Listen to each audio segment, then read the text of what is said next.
السلام علیکم viewers, welcome to my channel, welcome to another video. آج کی ویڈیو میں آپ کو بتانے والی ہوں کہ ایک سجدہ کئی جسمانی بیماریوں سے آپ کو کیسے بچاتا ہے۔ سجدہ کرنا مطلب نماز پڑھنا صرف ہماری آخرت کے لیے ہی فائدہ مند نہیں ہے، بلکہ یہ ہماری جسمانی صحت کے لیے بھی مفید ہے۔ یہ ہمارے جسم کے اہم اعضاء کے لیے کتنا فائدہ مند ہے، یہ آج کی ویڈیو میں آپ کو بتایا جائے گا۔ دل کا دورہ پڑنا اس دور کی سب سے عام بیماریوں میں سے سب سے خطرناک ہے۔ دل جب اپنی مسلسل محنت سے تھک جاتا ہے تو انسان کو سستی، کمزوری، سر درد، سر چکرانا اور سینے میں درد، بے ہوشی اور طبیعت کی خرابی کا سامنا کرنا پڑتا ہے۔ دل کی سطح سے بلند جتنے اعضاء ہیں، مثلاً سر، ان تک خون پہنچانا دل کے لیے مشکل ہوتا ہے۔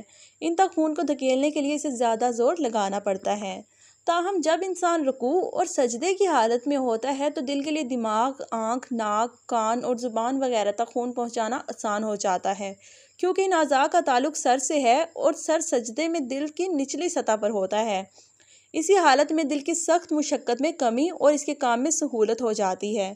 دل کو یہ آرام و راحت صرف سجدے کی حالت میں نصیب ہوتا ہے۔ اس لیے جب ہم کھڑے ہوتے ہیں یا بیٹھتے ہیں یا جب ہم تکیے پر سر رکھ کر لیٹتے ہیں تو سر دل سے اونچائی کی حالت میں ہوتا ہے، لہٰذا ان صورتوں میں دل کو مکمل آرام نہیں ملتا۔ لیکن سجدے کی حالت میں دل کا کام آسان ہو جاتا ہے، جیسے گاڑی نیچے کی طرف چلنے میں آرام میں رہتی ہے۔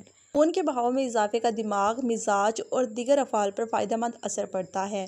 دل کو سجدے کی حالت میں اپنی کارکردگی میں جو آسانی اور سہولت ملتی ہے، اس سے دل کے دورے کا امکان کم ہو جاتا ہے۔ خوش رہیں، آباد رہیں۔ السلام علیکم۔